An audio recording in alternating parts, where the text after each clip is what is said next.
દરેક નીતિની સામે કાયદાની રીતે ઊભો રહેતો SSK ન્યૂઝ ચેનલ। રામ મંદિરના ઉદ્ઘાટનની ઉજવણી માટે વાસ્તુ ટ્રસ્ટ દ્વારા રામ મંદિર 11,111 દિયા કીટનું વિતરણ શરૂ કરવામાં આવ્યું છે। અયોધ્યા ખાતે 500 વર્ષ પછી ભગવાન શ્રીરામના પુનર્વસન તથા શ્રી રામ મંદિરના ઉદ્ઘાટનની હૃદયસ્પર્શી ઉજવણીમાં દેશભરના લોકો જોડાઈ રહ્યા છે।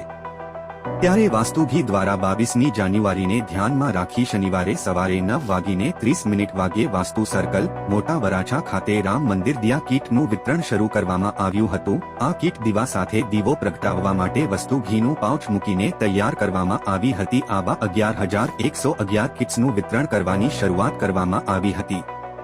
વાસ્તુ સર્કલથી ઝુંબેશની શરૂઆત કરવામાં આવી હતી, જેમાં કર્મચારીઓ દ્વારા સુરતના વિવિધ વિસ્તારમાં કીટનું વિતરણ કરવામાં આવ્યું હતું। આ પ્રસંગે વાસ્તુ ચેરિટેબલ ટ્રસ્ટના મેનેજિંગ ટ્રસ્ટી ભૂપતભાઈ સુખડિયાએ જણાવ્યું હતું કે આ પહેલ વાસ્તુ ઘીના ધ્યેયને સંબંધિત છે, જે નકારાત્મકતાને નાબૂદી કરે છે અને સામૂહિક વિકાસને પ્રોત્સાહન આપવાનું પ્રતીક છે।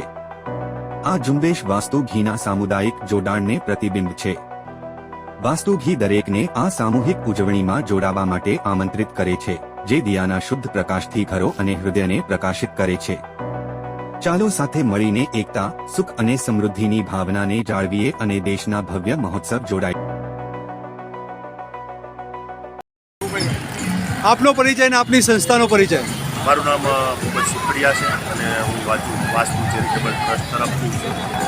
આજે શું કાર્યક્રમ રાખ્યો, કઈ જગ્યા ઉપર રાખવામાં આવ્યો? આજે અમે અહીંયા સુરતમાં અબ્રમા રોડ ઉપર વાસ્તુ સર્કલ પર જે રામ ભગવાનની પુનઃસ્થાપના જે 22 તારીખે થવા જઈ રહી છે, લગભગ 500થી 550 વર્ષ પછી પુનઃસ્થાપના કરવાની છે, તો તે દિવસે આમ જનતા એટલે કે દરેક લોકો એ આસ્થાનું પ્રતીક સમજીને ઘરે ઘરે શુદ્ધ ગાયના ઘીના દીવા કરે।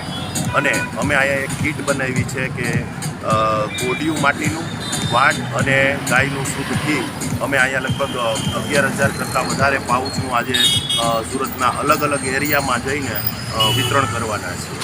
આ પ્રેરણા કઈ રીતે મળી, આ વિચાર કઈ રીતે આ કરવું જોઈએ? વાસ્તુ ચેરિટેબલ ટ્રસ્ટના આ વિચાર કેમ આવ્યો? આ એક આપણી આસ્થાનું પ્રતીક છે, એને જ ધ્યાનમાં લઈને આજે આખા દેશમાં જે લોકોનો ઉત્સાહ છે એ જોઈને અમને પણ થયું કે આ ઉત્સાહમાં આપણે પણ ભાગ લેવો જોઈએ। Thank you.